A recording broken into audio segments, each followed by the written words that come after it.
Hello and welcome to Living with Favor. We are talking about faith, abundance, vitality, overflow, and relationships. We're here every week, and I'm so glad that you can join us. If you're watching the replay, fabulous. If you would like to come back and join us live, where you get to interact with our expert show hosts, we would welcome you anytime. So come on back and see us.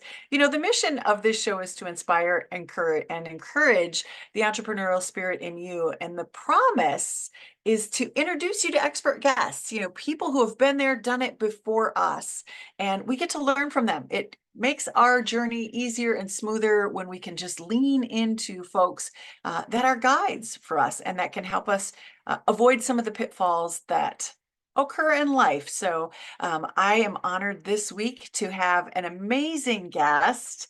Her name is Becky, and she's an empathic intuitive healer and coach who specializes in empowerment, communication, and radical self-love. I'm Lisa Mosbey. I'm your host of Living with Favor. Again, thanks so much for being here. Welcome, Becky. I know that you utilize your intuitive guidance to understand where clients are limited, stuck, and suffering in their lives. And we're digging deeper into relationships this week. We created this series. We're going to do a 5-part series about soul connections, where we get to create better, more healthy relationships. So thank you for joining me. Welcome. Thank you for having me. I'm so excited to be here and have these conversations. What an amazing conversations to have. Hello, everybody. Yeah. You were here. We did a 3-part series. I think you were in 2 of those last month or last year, talking about gratitude, giving, and grace. We did it around Thanksgiving time. I kind of want to bring you back to that time. We talked about grace, and you Sure. loved that topic.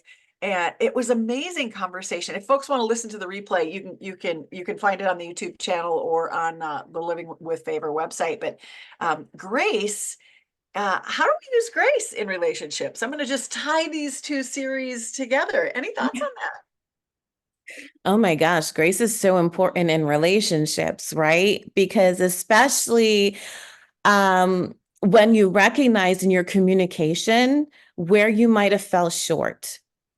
That's really sort of peaking up for me right now in communications on what the things you do, in relationships, you have those disagreements, you have those communications, and you can recognize there are moments like, oh, I'm wow, like I wasn't the person that I wanted to be in that moment.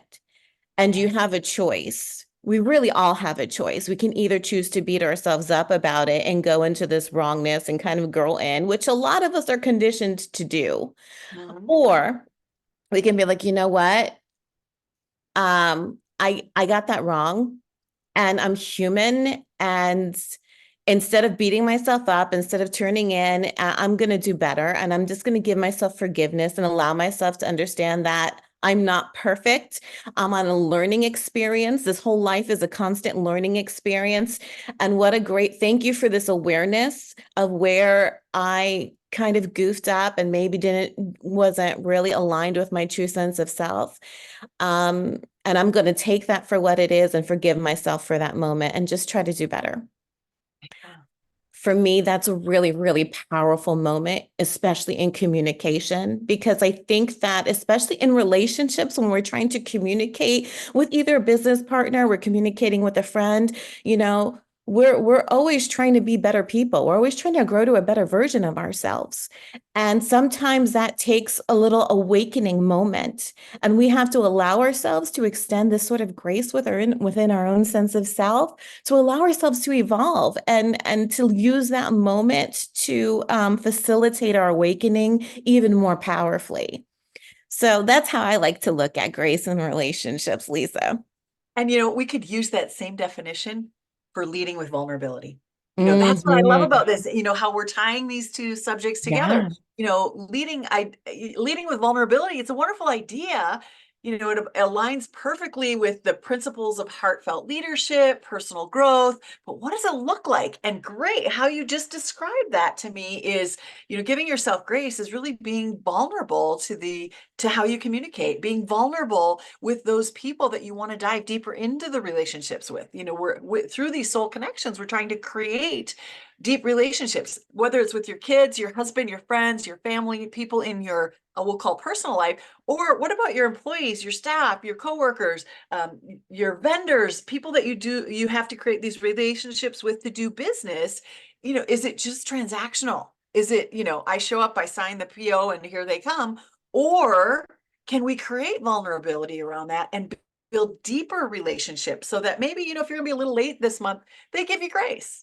What if, what if an employee is late because they have sick kids or something? If we allow them the vulnerability and we show up from that place of vulnerability, knowing that we're not perfect, we can give them grace. And maybe they'll be 15, 20 minutes or an hour late. But these pair so beautifully together.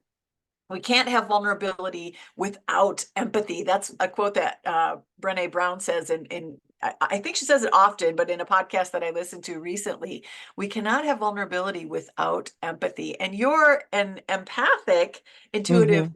coach. How does that tie together in your business? Oh my gosh. Empathy is and vulnerability is probably two of the greatest tools that I use in my business because it allows for myself to truly connect with my clients in a way where they feel seen and understood. Like you can't be an effective leader, you can't be an effective coach, you can't be an effective healer without your clients really feeling safe with you. And part of that safety is really seeing them and hearing them and allowing them to show up as their true self. You can't have this expectation. You have to be able to be real and accept them for who they are and wherever they're at and believe them when they tell you where they're at. Um, and that's like one of the most important tools to really create change. What was popping up for me when you were speaking, Lisa, is like the importance of vulnerability in getting to the root of the issue that you have, right? There's so many ways that we navigate through life with these band-aid solutions, right? People like to put band-aid solutions on things like, oh, the water, the pipe is leaking, so I'm just gonna put a piece of tape on it. Water stopped leaking, end of problem. Well, no, that might have solved your problem for now. But if you took the time to take a look and really maybe figure out what's actually going on here with this pipe. Like, is it just this crack or is there something more about this pipe that that I might need to look at and address and see what the bigger issue is? And you start to look and you're like, oh, wow, like there's all these cracks in this pipe. This thing is not sealed correctly, which is probably causing all this problem. I'm going to go in and I'm going to take the time and maybe I put a Band-Aid on this right now, but I'm going to get this pipe replaced. I'm going to restore the integrity of this whole entire thing. And now I know that when I turn the water on, there's no longer going to be issue. Everything's going to function the way that it's supposed to function. People are the same way, right? We need to be able to engage with people and know that sometimes when we're communicating with people, they're only giving us a little bit of actually what's going on. They're kind of giving us the Band-Aid fix. They're kind of saying there's just a crack in the pipe. But if you really start leaning into your empathy and recognizing there's something else at play, and I'm going to provide them a safe space for them to open up and let me know a little bit more about what's going on here, you start seeing that. People start opening up and being vulnerable with you. And you have to be safe with that vulnerability, right? You have to provide that safe space to allow themselves to be seen fully.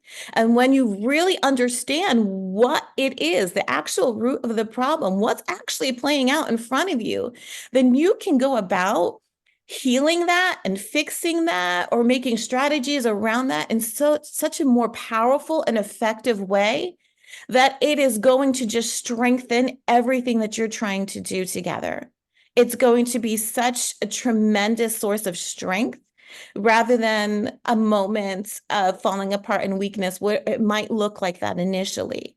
So I think that's a beautiful illustration of the power of vulnerability and empathy into really making significant strides in relationships, strides in progress, strides in communication, strides in just about every area of your life. Yeah. What I'm hearing is strength in openness. There's strength in Oh, openness. How do we lead with an open heart? Because that fosters trust, builds authentic connections, helps us to lean in and embrace our own vulnerability when we can give other people grace. It encourages transparency and creates a culture of I don't know, I think in the workplace, a culture of empowerment. People aren't afraid to come and communicate with you, to talk to you as a boss, employer, partner, investor, whatever the relationship or the dynamic is. It's like if you show up in that perspective, if you show up vulnerable and honest and truthful, it fosters that community of that. So how do we do that? You know, a lot of times there's an old saying, I don't know who said it. I want to say it was Zig Ziglar, but I don't know that that's true. Fake it till you make it. Have you heard of that? Fake it till you make it. yes, I've heard Where's the that. I have vulnerability? issues with that statement. Yeah. Yeah, exactly. How is that the leader that we want to lead us? You know, there's this amazing movement about authenticity and say, you know what, if we don't judge others, we don't need to receive judgment. Like we can reject the judgment that is put upon us. Because I know for both you and I, there's really only one true judge, and you know, other people judge us because of their struggles. But if we can be vulnerable and you know, confront that judgment and say, wow, you know, that sort of hurt my feelings, you saying XYZ to me, what I'd like to know is, you know, are you struggling with something? Is something going on? You know, I feel some hostility there, and I'd love to hear your story and what's going on, and maybe together we can figure it out. Like, instead of that knee-jerk reaction of when somebody passes judgment, or you know, when you're online a lot, you get negative testimonials or negative comments about your appearance, your look. Like if you screwed up quoting somebody, like maybe that wasn't Zig Ziglar, and people let me know if it wasn't. And there's this harshness that comes from that. You know, do we want to be privy to that? Do we want to be part of that harshness, or do we want to embrace vulnerability and love and kindness and compassion and bring people in? Yeah, how would you define it? How would you define vulnerability in leadership? We kind of give some scenarios, but is there, you know, is there a definition around that? Yeah, vulnerability in leadership. Yeah, You unpacked a lot of different things right there that I kind of wanted to address. let's I'm do going to it. start at the beginning if you just give me a moment. The concept of fake it till you make it, I kind of wanted to address that and what I think that feels like being authentic. How do you authentically use that for your own advantage? And I would say to you, I like the idea of trying on a hat that maybe is outside of your comfort zone. Yeah, To sit there and say, like, this is something that I want to do. And so I'm going to try on that hat and see what that feels like for me. And really, you don't have to show up a specific way. It doesn't have to look a specific way for you. You need to find yourself, what you look like with that hat on. You have to style that hat so that it complements your look. You know what I mean? Like love that's that. finding yourself and being authentic in a moment where maybe you're trying to make a great change. Maybe you're doing something different. Maybe you're a little bit outside of your comfort zone. You're going to try on that hat and you're going to see how that looks. And you're going to style it the way that you style it so that you show up in that hat completely as you. That's how I like to spin fake it as you make it. Yeah.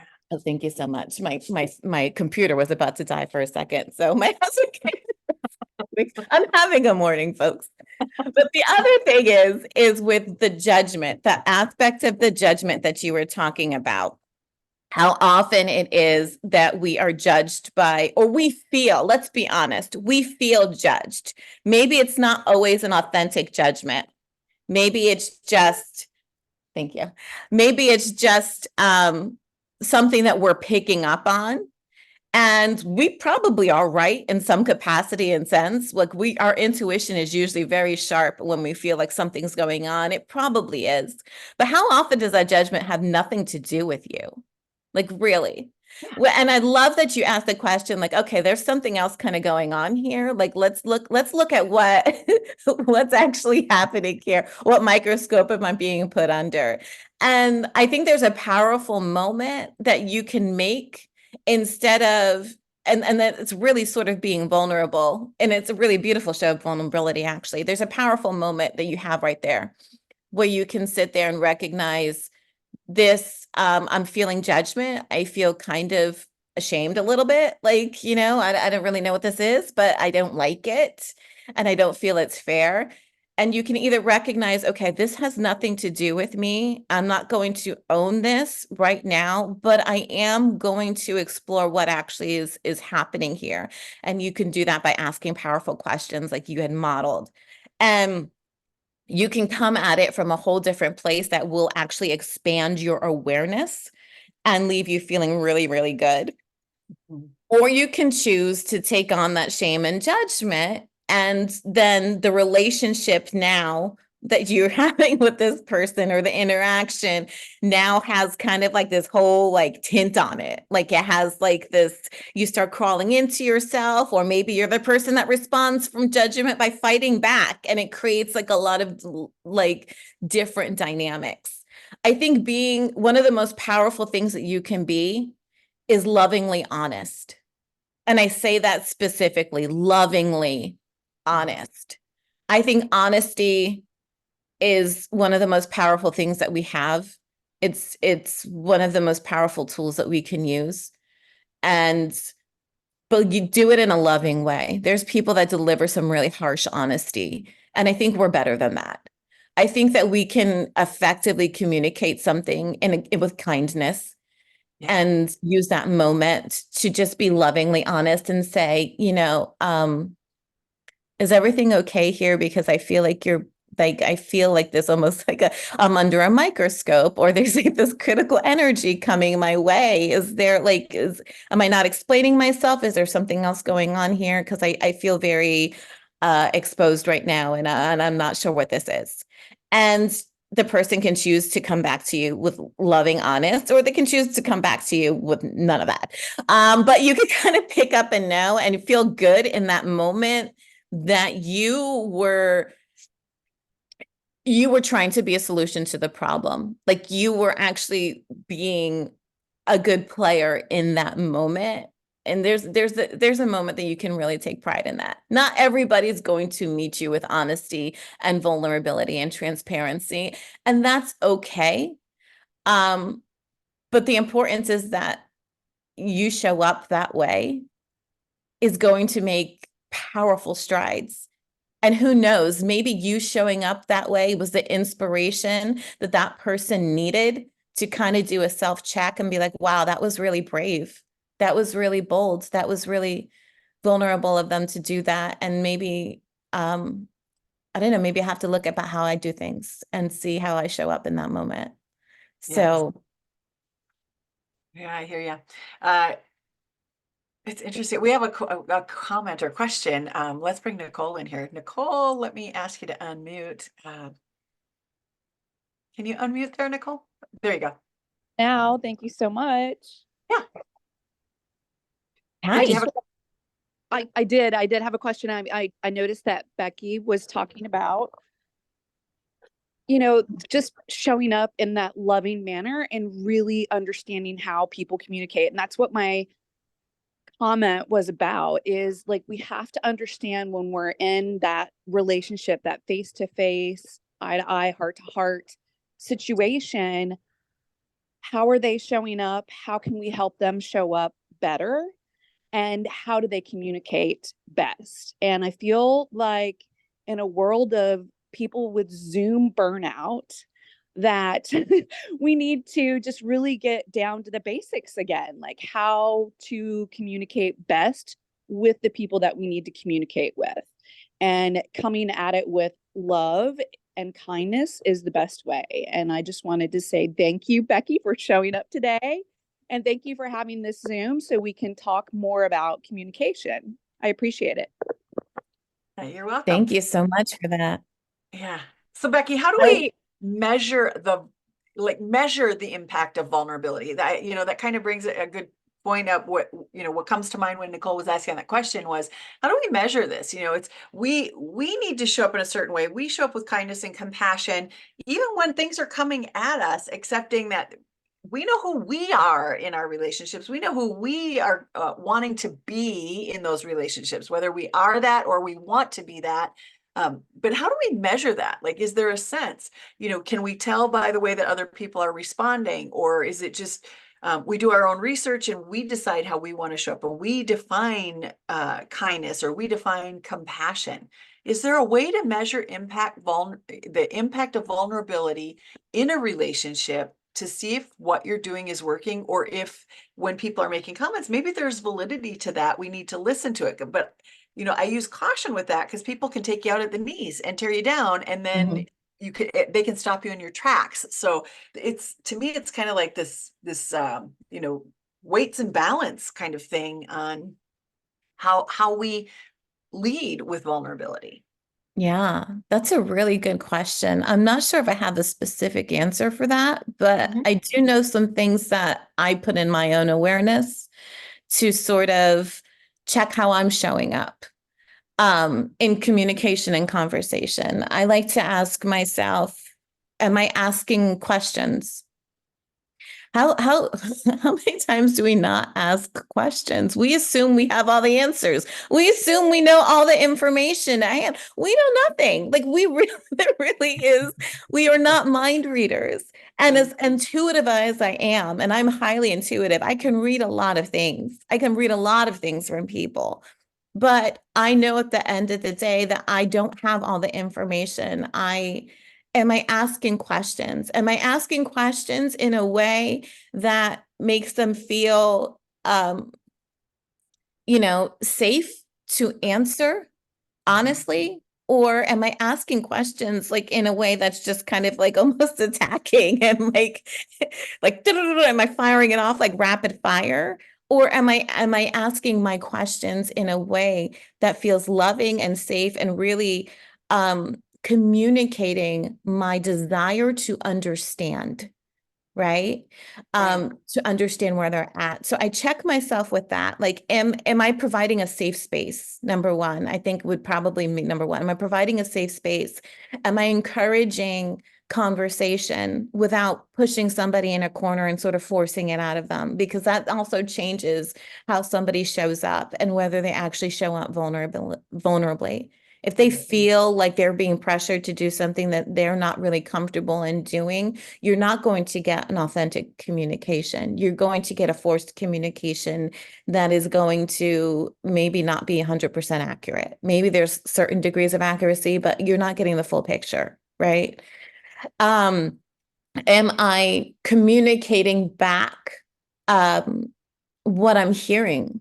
I think Landmark usually approaches it as recreating, but I like to do it in a very loving way. Like I shift the energy a little bit. Like it's not just about like repeating everything that somebody says. It's just really sort of interpreting it for yourself in a really caring way. And being like, okay, like, so like, everything's good. There's just a lot of stress at work. There's just a lot of things going on. Is there anything I can do to help? What a powerful question too, right? Because that question in itself allows people to open up so much more. Like that's such a powerful question to pose to somebody. Is there anything I can do to help? And see how their response is. Is it the norm? Is it like the immediate kind of shutdown? No, I'm fine. Everything's fine. Then you can kind of see like the walls are up, the boundaries are up. They still feel guarded and protected. And they're not, vulnerable communication. It might not be the right time for it. And you can kind of be like, okay, so maybe measuring wise, okay, that might not score as high. But if you're doing all the other steps, if you're making sort of the active, the conscious decision to kind of create an environment that's safe for vulnerability. It's a mouthful, right? That's safe for vulnerability. Then you can feel pretty good about yourself, I think, at the end of the day. And then just really receiving everything that somebody is communicating to you as their truth. That's so important, is to really just believe them when Yeah. they're communicating to you. Even if you get that feeling that maybe they're kind of kidding themselves, maybe that's where they're at. You know what I'm saying? There's so many times where I'm just my dear friend Heather can like read into me a little bit and she's like, this is what's going on. And I'm like, no, I don't see that. Honestly don't see that. I'm not there yet. I'm still trapped in my personal truth. And maybe that's where the other person is right now. Maybe they just haven't gotten to that step that you see and they need time to get there. So you have to meet people where they're at. That's so important, is to honestly meet people where they're at. That's an important part of vulnerable communication too. Um, Hmm. I'm trying to think if there's anything else, Lisa, but Yeah. that's what we got Well, thus no, far. what comes to mind is like it's the continuous growth, vulnerability. You don't just say, I'm going to be a more vulnerable leader. There's this continuous growth that needs to happen to understand that. And, I pointed to my ear because it's, Oprah made $1 billion saying people need to be seen, heard, and know what they say matters. That is like that's the steering wheel of being vulnerable with Yeah. folks is, really showing up and listening to what it is that they have to say. And I love that you said you don't just parrot it back, that we're trained to parrot it back oftentimes, but parrot it back through your own interpretation. Here's what I'm hearing you say. Am I getting that? Is that right? Or do you want to elaborate on that a little bit more? Help me to understand and create more clarity for myself. Like I love, it's a Yeah. combination of asking the questions, confirming what it is that you're hearing. Don't assume, assumptions assume as of you and me. Like, we don't need to make assumptions with people. There's this, we can get clarity, and that also is a form of vulnerable expression. Excuse me, vulnerable expression where, when we ask those questions and say, I'm not sure that I'm quite getting it, sometimes I can be thick in the head and, or my brain, I wandered off, the bird flew by the window and I missed some of that. Can you give me some clarity around this? How did you mean this? It's okay to say that to people. It's not derogatory. It's not condescending. In fact, it's very respectful, honorable of them and their time and what they're trying to communicate to you. So I Yeah. love where you went with that. You know I what else want comes to, up? oh, yeah, go ahead. I just want to pop up. You know what else comes up that I just wanted to make note of and address real quickly? The importance of vulnerability meets vulnerability, right? Sometimes Okay. in vulnerable communication, you're going to have to get a little bit vulnerable. You know how the modern actors and actresses, whenever they sort of you hear little stories here and there about like whenever they have to do like a romantic scene or something, they kind of like if they have to do any sort of state of undress, they make everybody else in the room sort of undress so that Yeah, I everybody have not feels heard that that. same sort of vulnerability in that moment. Okay. Sometimes that's required. And I think that's a good awareness about you can regulate what that looks like for you, how vulnerable you want to get, but usually making that step to get a little bit vulnerable yourself, if that's what you're seeking from somebody else, that opens up, that also kind of creates a stage because then they don't feel so alone. They don't feel like the spotlight's on them. They don't feel like so exposed. They know somebody's meeting them right there where they're at, and that feels even more safe. So I just wanted to throw that in. I'm so sorry to interrupt you. No, don't apologize. That's the conversation. Yeah, that's where it goes. Because I have one now too. The one Okay. you said something about help. Like, how can I help you today? Yeah. I'm in sales. Basically, that's what I do. I help people set up their digital marketing stuff. So I'm selling a subscription for that. And even if I'm not doing business with somebody, even if they've already got what I have and maybe in a greater way, or it's not quite right for them yet. They're a startup company, whatever it would be. One of the things that I find, it doesn't matter if somebody's doing or not doing business with me. I'm in this field. I'm in digital marketing. I have 40 years of experience in business. And so I always end conversations, whether they're a yes, whether they're a no, whether it was just a great conversation. It's like, is there anything I can do to encourage you in your mission today?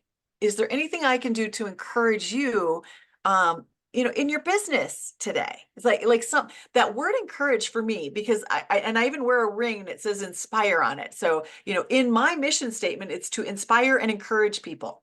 It's not transactional. Like if you come into my world, if you come into my space, I want to do something to encourage and inspire you.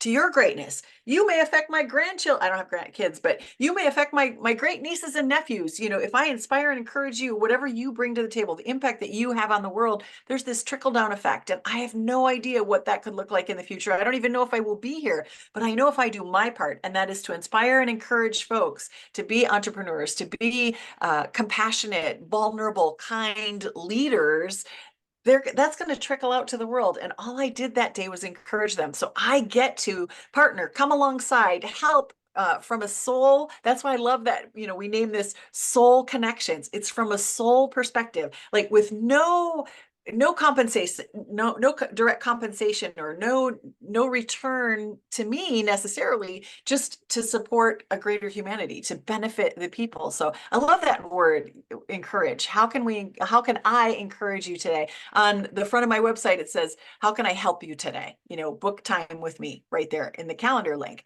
So I don't even know if you knew that, but when you said that, it was like, oh, it felt good. It was confirmation that, hey, I'm on the right track. That piece of vulnerability for me is kind of in place. Like I've grown into not making it about me, not making it necessarily about transactions, not, you know, what am I going to get out of this, but what can I give to this situation?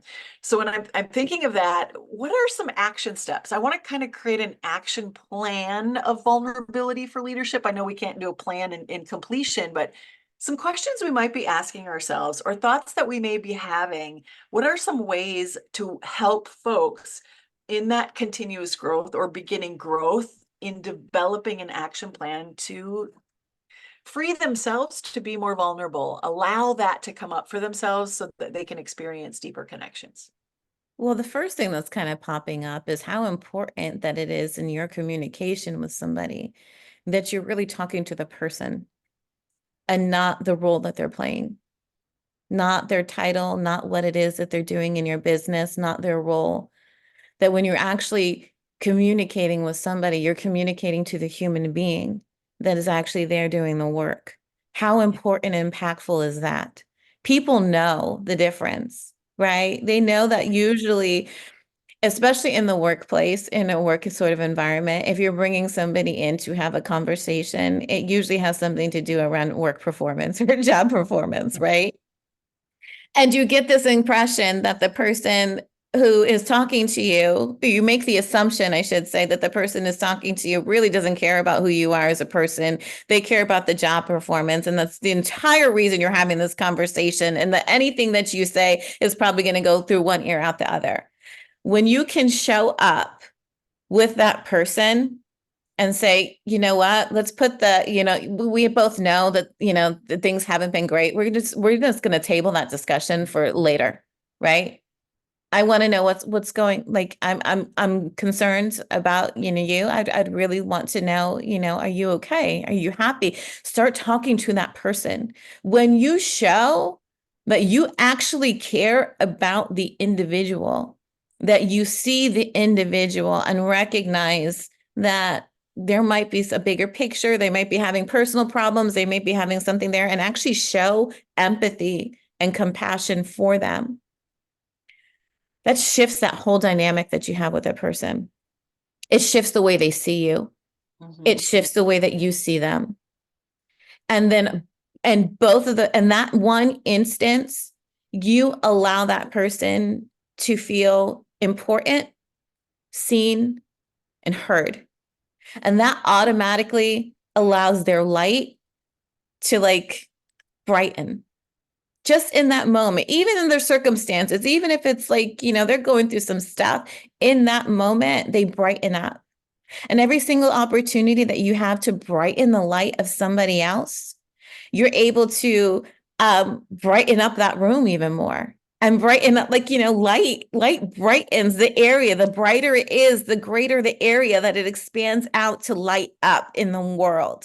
So there's something really impactful about that, and speaking to the person as a person, and not as like a job, somebody who's doing a specific job or a role in your company. Don't speak to that. Speak to the human being and individual. Because when they feel cared, heard, seen, and valued, they show up differently. When I feel cared, heard, seen, and valued, I show up completely differently. Yeah. And now I care more about what I'm doing because I'm doing it for somebody who really cares about me as a person. And that's just now you got like a whole new level, a whole new level. And wow, is that impactful? So I think Yeah, that definitely needs to be there as one. Is there anything that pops up for you that you're there thinking of? Before is. I think of Yeah. another one. I always have a pen in hand when you're talking. So I was like, oh, make a note, make a note. Like, just like, I know you did it too. I know you did it too. It's like, oh, I want to unpack that, fake it till you make it. Yeah. The word that I wrote down is invisible people. There's this terminology in our society about these people who are invisible. They might be, people who are working in the background, who are taking care of cleanliness or taking care of building maintenance, or, there's a group of people that are categorized as that. And there are no people that are invisible. Everybody's position matters. It takes me back to the church, and in the church, we all have spiritual gifts, they say, and they're all for the betterment of the church, of all the church. And so you might have the spiritual gift of hospitality, or you might have the spiritual gift of teaching or preaching, or, there's this list of spiritual gifts, and you get to take a test when you're involved in the church, and it helps you to identify what those spiritual gifts are.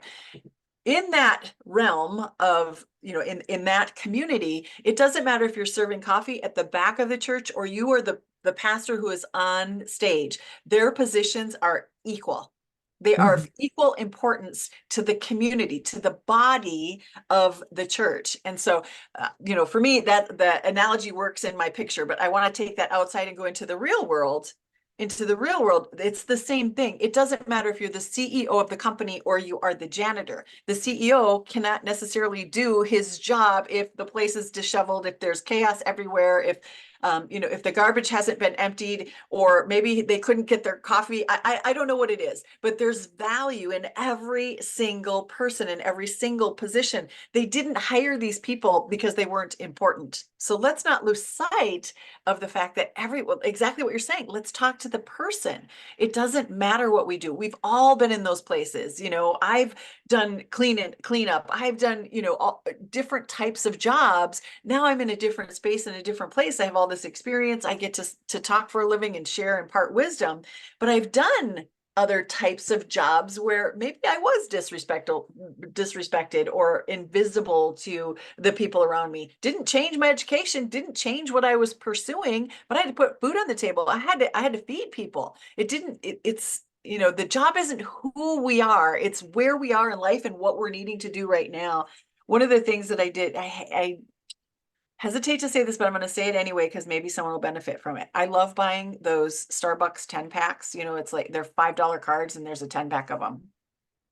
So over the holiday season, if somebody served me, like my garbage person, I have concierge garbage where they come and they pick it up every day, and he's out there working, and I saw him kind of struggling. So I walked out with a bottle of water, and it was hot out, and I said, "Can I buy you a cup of coffee today? You look like you're having some challenges." And I gave it to him. And kind of like when I do that for some folks, all of a sudden you might see a tear coming out of their eye because somebody finally recognized them. It's $5. It's not a big deal. But it was just like, how saying thank you is one thing. And I say thank you when I'm out there and seeing him, but how is it to say not just thank you, but I recognize you. I appreciate you. This is not an easy job. And I'm so grateful that you take care of this for me. So I get to have those, I've been able to have those experiences with folks this month. Another way that this shows up is I have a 1-year-old nephew that passed. He passed 7 years ago on his 7 days after his first birthday. And his first birthday was at Disney, and I live near Orlando. And when they have 10 kids in their family, and when we take the kids to Disney, my sister came up with this idea of pixie dusting. I mean, it's not an idea, it's something that they do in Disney, but she buys all kinds of little things, and after Christmas sales, so there's toys and trinkets and coloring books and harmonicas and lip gloss and all kinds of different stuff. She has boxes of this stuff that she's purchased for 10 cents on the dollar. And when we take the kids to Disney, they have to give 3 kids, they have to find 3 people that they can gift something to. And they call it, the Disney term for it is pixie dusting, but it's like, go acknowledge and recognize 3 kids. Before you get to go fun and celebrate and play, we want you to bless somebody else. Bless somebody else. How are you blessing somebody else today? That's what Yeah. came for me. what came up from what you just said is that line in Notting Hill where, but really none of this is real. I'm just a boy standing in front of a girl asking him to love her. We are all human beings. And so often we get caught up in roles. And I think that this is a really big problem in our work is that so many people are defined by their roles or the parts that they play. And we forget that we're all just human beings navigating through this life experience. And some of us are just in different places, have different responsibilities and different things on our plate than other of us. There's equality. We're all trying to do the same thing. We're all trying to survive. We're all trying to find a happy life. We're all trying to take care of all of our needs and take care of the people and bring some joy and happiness or experience joy and happiness in our lives. And we get caught up in the roles. And I would like to personally have a shift in that and see an overall shift and see what we can do to change that. My nephew, he had struggled a lot in life, and he probably gave me the greatest compliment of my entire life. And he said to me, Aunt Becky, he goes, you mean so much to me because you're the one person who never treated me like a kid. You treated me like a person. He goes, you never talked down to me. You never treated me like a kid. Every single time we talked, you were actually excited and you had real conversations with me. You treated me like a person and never like a kid, and you have no idea how much that means to me. It's probably one of the greatest compliments of my life. And it makes me feel like I'm doing things right. Because Yeah. I celebrate my kids. I don't look at my kids as like, as somebody underneath me. They're not like in my little minions in life. No, my kids are beautiful people that are special that I can learn so much from, that they can help me to grow. They just haven't been around as long enough as I have, and they need a little help navigating through things, which I'm here for. But they are human beings and individuals with a purpose, with a passion. They're here, they're going to do great things, and I get to watch from the front row. Yeah. How amazing is that when you start to recognize that and really see people as human beings with gifts, with passion, with power, with purpose? And how can I show up for you? And how can I help you? Is one of the most powerful places, intellectually, mentally, spiritually, emotionally, that you can operate from Yeah. in this world. And there needs to be a major shift more towards that than towards the roles that people play. For sure. I can't believe our we are done, girl. We we could just keep going. Let's do all 5 weeks in one day, because I know once we get on a roll, like that conversation just keeps going. But I do have to wrap this up. We need to let those folks that are tuning in go on with your day. We have a couple of folks in the audience, so we're going to do some one-to-one Q&A with those folks, see if they have if they want to pick Becky's brain a little bit. If you want to come back and join us live, you're welcome to do that. You can find us on winwin.tv and look for that Living with Favor Showtime. If you want to reach out for Miss Becky Sheehan, where do we find you? They can reach me at www.beckyshe.com and shoot me a message from over there. I love it. And you got to check out the story. Last month, she told us why she goes by Becky She. I'm not going to spill the beans here. I want you to go find it or reach out to her and ask her. I know you will want to hear the story because it's about one of her young people in her life that helps to reframe her business image. And it's an extraordinary story. So I would encourage you to reach out to Becky, connect with her. If you want to experience joy and personal fulfillment in your work, my team and I work to support small business owners in the area of digital marketing, social media. We have simple solutions, simple platforms for you to use, and we help you to expand your brand, get your message out there, find your voice, and connect with your tribe, the people that you need to impact in this world. So if you'd like to do that, you can reach out to me through lisamosbey.com. That's MOSBEY, Lisa Mosbey. And grab some time and we'll talk about your business. We would love to do that for you. In the meantime, come on back. We're going to do this 4 more times. Becky and I are going to continue. Next week, it's all about authenticity. How are vulnerability and authenticity different? How do we marry these principles and build stronger relationships? So we're continuing with that. We hope to see you in a or on live future event. Thanks for joining us today, everybody. Bye.